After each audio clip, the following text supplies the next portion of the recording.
আসসালামু আলাইকুম প্রিয় দর্শক।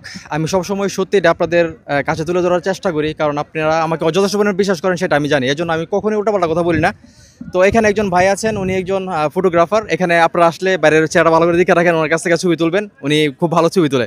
তো ভাইজান, মানে আপনি তো এই জায়গার এখানে তো অনেকদিন ধরে আছেন, তো আপনার আসলে যে ব্যাপারটা এখানে কিন্তু ফেসবুকে অনেক লেখালেখি হয়েছে যে অনেক পাথর চুরি হয়েছে, এখন যে আসলে সৌন্দর্যটা সেটা নাই, ঠিক না? অনেক কিছু বলতেছে। তো এই বিষয়ে আসলে আপনি সত্যিটা একটু বলেন।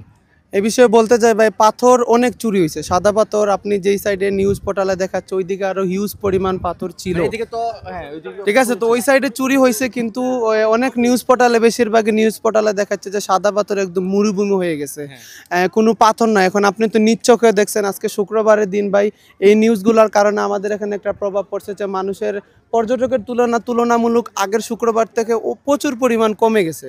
শুক্রবার ছাড়াও বৃহস্পতিবার, বুধবার ওই টাইমেও কিন্তু এইসব নিউজের কারণে মানুষ আসতেছে না। তো আমরা ট্রাই করছি যে কয়েকটা ভিডিও আমরা নিজেও ফেসবুকে আপলোড দিয়েছি, কিন্তু ওইখানের মধ্যে বলতেছে যে আমরা আগের ভিডিও আপলোড দিয়েছি, বর্তমানে বুলাগঞ্জ সাদা পাথরে মানুষ নাই।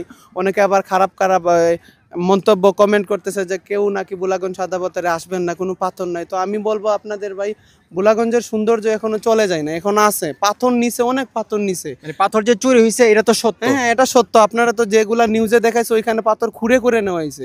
এই যে আমি যে সাইডে দেখতে পাচ্ছি এখানে বড় বড় হিউজ পরিমাণ পাথর ছিল, ওইগুলা ভেঙে পর্যন্ত নেওয়া হয়েছে।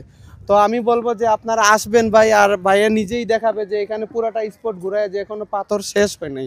পাথর চুরি করে নিয়ে গেছে, আমাদের এখানে আরো অনেক পাথর ছিল।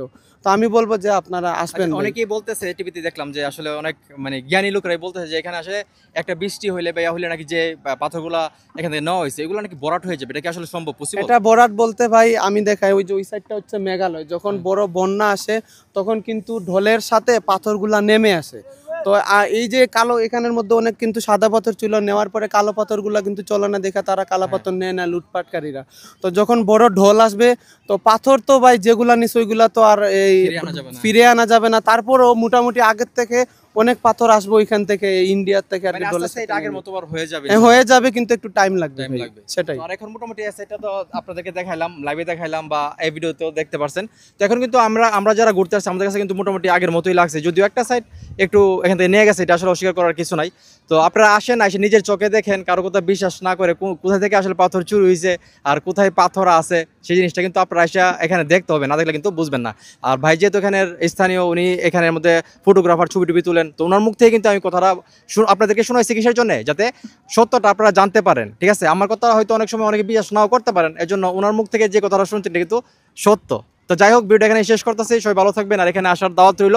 সবাই আসবেন, এসে যারা দেখবেন দিকে সেটা আমাকে মেসেজ দিবেন যে ভাই আপনি যেটা বলছেন ঠিক আছে, আর যদি আমি ভুল বলে থাকি সেটাও বলবেন যে রুন ভাই আপনি কিন্তু ভুল বলছেন।